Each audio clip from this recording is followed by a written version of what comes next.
Marama ake o whekitenga I tō titiro. Ki tō ake ngākau. Nā kai titiro whakawaho, ka moe moe a. Nā kai titiro whakaroto, ka mai ea.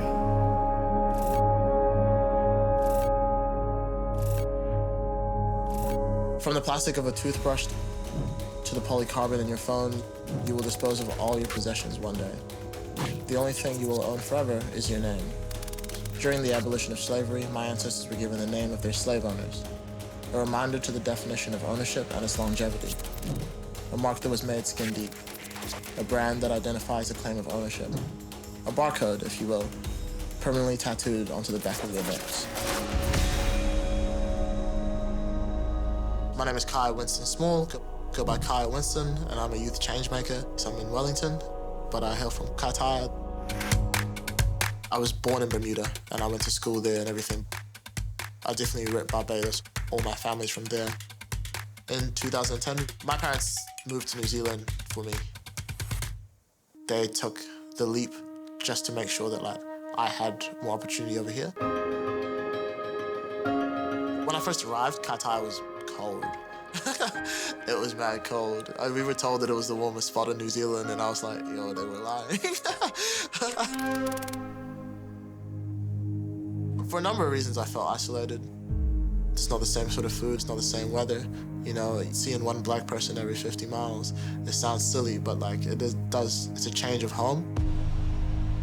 And that isolation can sort of affect you because you feel like you have to change as a person. And you grow up and you're sort of confused as, do I have to change or do I keep my old identity of being this person I was in the West Indies?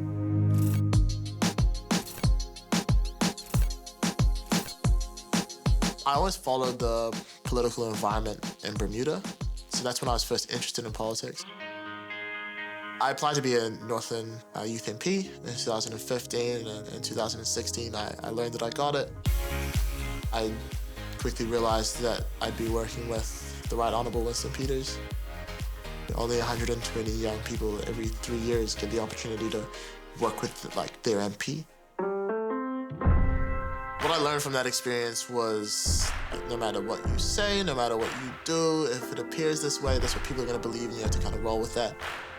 The second thing I learned was just my work ethic has to be on top. I got to keep going. Even if it's a failure, we just got to learn from it. We don't shy away from anything. This will be a prompt, and it will be what's something you're hoping to gain from this project, how you felt unique in the last year. So the Stay So project I started in 2017. It's a storytelling platform for young people all around New Zealand. We just want young people to start journaling and start sharing their stories and using those stories to help other young people around New Zealand stop feeling isolated. You know, the truth of the reality is, Kai, if you're not white in this nation, you gotta work 10 times as hard. So, you know, the ultimate goal is that we have young people all around New Zealand from different backgrounds, and they can sort of make up, I guess, like a library. Anybody who's struggling, anybody who's going through an issue where they feel isolated can come and sort of feel as if, you know, they're not alone.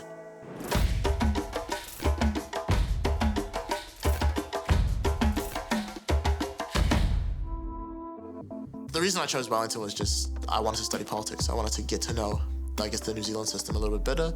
Also, I wanted to know what the city was about. All the people from Kaitaia were going to Auckland. Nobody from Kaitaia was down here.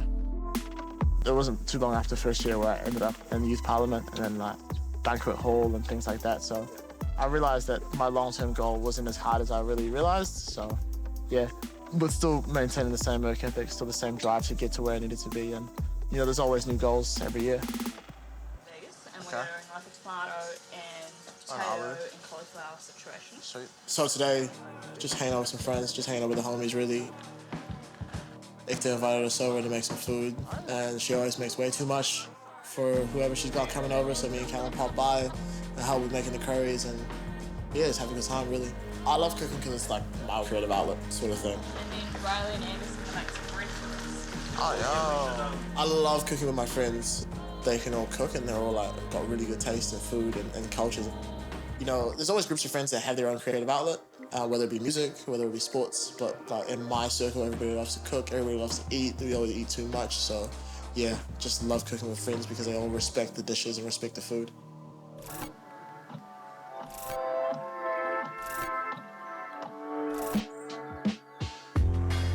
Salient magazine is the university magazines for Victoria University.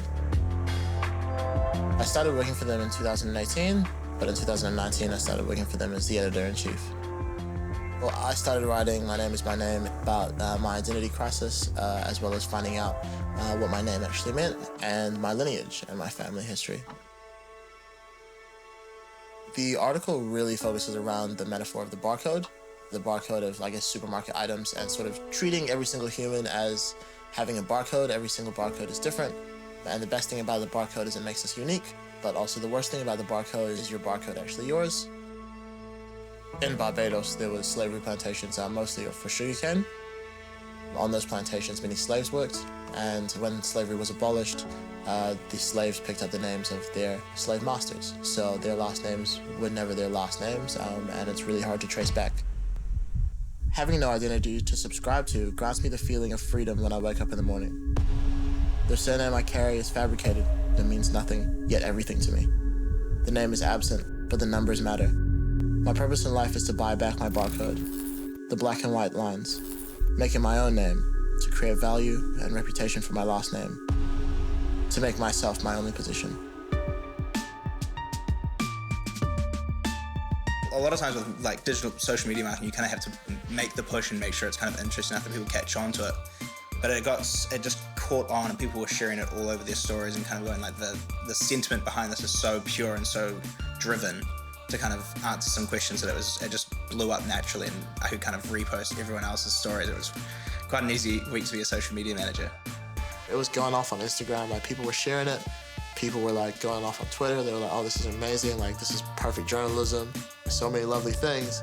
And I fully felt like I knew myself. Like, for the first time in my life, I was just like, I'm confident in who I am.